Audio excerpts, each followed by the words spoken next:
दरवर्षीप्रमाणे याही वर्षी खूप उत्साहामध्ये यात्रा खंडोबा महाराजांची भरलेली आहे. आतापर्यंत कमीत कमी 80 ते 1 लाखापर्यंत लोकसंख्या दर्शन घेऊन गेलेली आहे आणि अजूनही खूप भाविक दर्शनासाठी रांगेत उभा आहेत. कशा पद्धतीने आज पूजेला किंवा यात्रेला सुरुवात झाली? सकाळी 12:30 वाजता लघुरुद्र अभिषेक करण्यात आला. त्याच्यानंतर विधिवत पूजा करून देवाची महाआरती ठीक 7 वाजता गावातील लोकांच्या हस्ते पुजाऱ्यांच्या हस्ते महाआरती करण्यात आली. आकाश धुमाळ यांच्या हस्ते खंडोबा महाराजांचा अभिषेक करण्यात आला. दिलीप धुमाळ, विशाल धुमाळ यांच्या हस्ते विधिवत पूजा करण्यात आली आणि 3 वाजता सर्व पूजा करून पहाटे 3 वाजता मंदिर भाविकांसाठी खुले करण्यात आले. गावातील प्रत्येक घरातील माणूस हा देव घेऊन मंदिरामध्ये देव भेटीसाठी घेऊन येत असतो. वांगे आजपासून देवाला वांगेचा नैवेद्य, भरीत रोडग्याचा नैवेद्य दाखवून वांगे आज खायला सुरुवात करतात. चातुर्मास मध्ये वांगे हे बंद असतात. विशाल विजयराव धुमाळ, खंडोबा मंदिर पुजारी.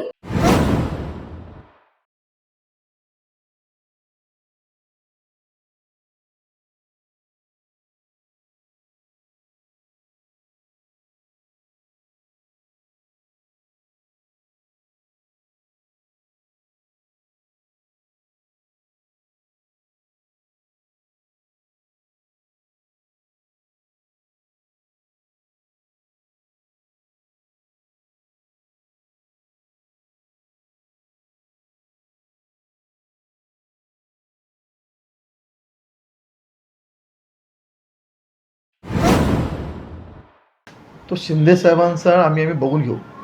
महायुतीत शिंदे साहेब आम्ही सगळे एकत्र लढलो, एकत्र सरकारमध्ये काम करतो. जी लोक निवडणुकीच्या अगोदर शिंदे साहेबांना नावं ठेवायची, शिंदे साहेबांच्या असतील, देवेंद्र फडणवीस साहेबांच्या लाडकी योजना हे खोटे आहेत, हे बंद पडतात म्हणजे गावभर सांगितलेले लोक आहेत. आज हेच लोक शिंदे साहेबांच्याबद्दल गुणगान करत आहेत. तर हे पुतना मावशीचं प्रेम किंवा ह्यांचं हे लबाड प्रेम आहे, हे काय खरं नाही आहे. हे आपापल्या सोयीसाठी शिंदे साहेबांचा आधार घेण्यासाठी हे राजकारणात आलेले आहे. ह्यांचं काय हिंदुत्वावर प्रेम नाही ना, शिंदे साहेबांवर ना शिवसेनेवर प्रेम. हे आपलं अस्तित्व टिकवण्यासाठी शिवसेनेत गेलेले लोक आहेत. त्यामुळे त्यांच्या म्हणण्याला खूप अर्थ नाही आहे. त्यांचं जास्त मी त्या गोष्टीत दखलही घेत नाही. नगर परिषद निवडणुकांचा प्रचार आता शेवटच्या टप्प्यामध्ये आलेला आहे. काही दिवसांपूर्वी इकडे उपमुख्यमंत्र्यांची सभा झाली. मुख्यमंत्र्यांच्या सभेबद्दल काही माहिती? माननीय मुख्यमंत्री साहेबांची 30 नोव्हेंबरला अक्कलकोटला सभा होते. तिन्ही नगरपालिका जिथं भारतीय जनता पार्टी एकमेव आमची एकच पार्टी अशी आहे की जे तिन्ही नगरपालिका लढवते. त्यामुळे तिन्ही नगरपालिकेच्या संयुक्तरित्या एकच अक्कलकोटला माननीय मुख्यमंत्री साहेबांची सभा 30 तारखेला होत आहे.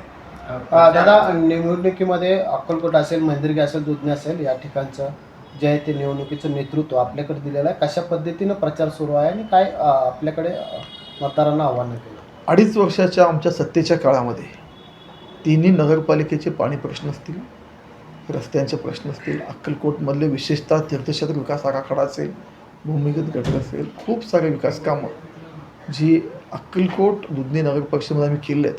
ह्या विकास कामाचा लेखाजोखा जनतेसमोर मांडून विकासाच्या मुद्द्यावर आम्ही लढवत आहोत. माननीय देवेंद्रजी आमचा प्रमुख फेस असणार आहे, कारण त्यांच्या नेतृत्वाखाली, त्यांच्या माध्यमातूनच आम्ही तालुक्यातील एवढी विकास कामं केली आहेत.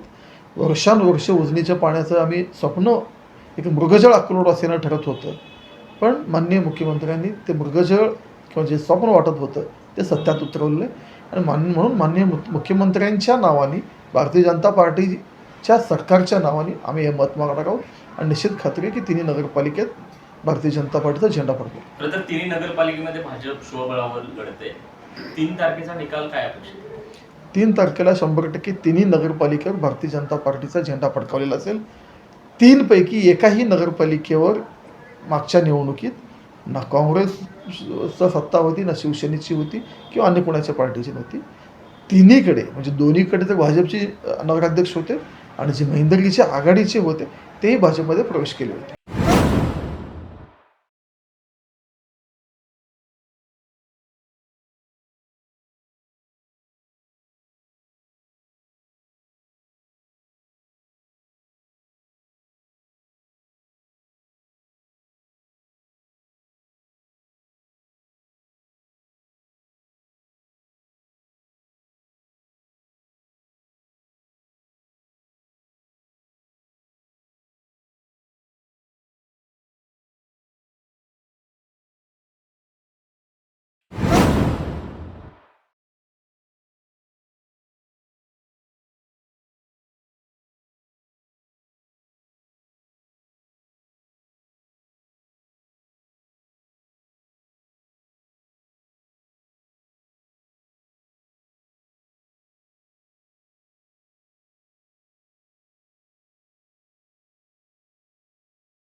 या बातमीसोबतच महाराष्ट्र बुलेटिनमध्ये आता इथेच थांबतोय.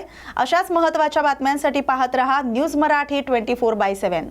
नवा भारत, नवा विचार.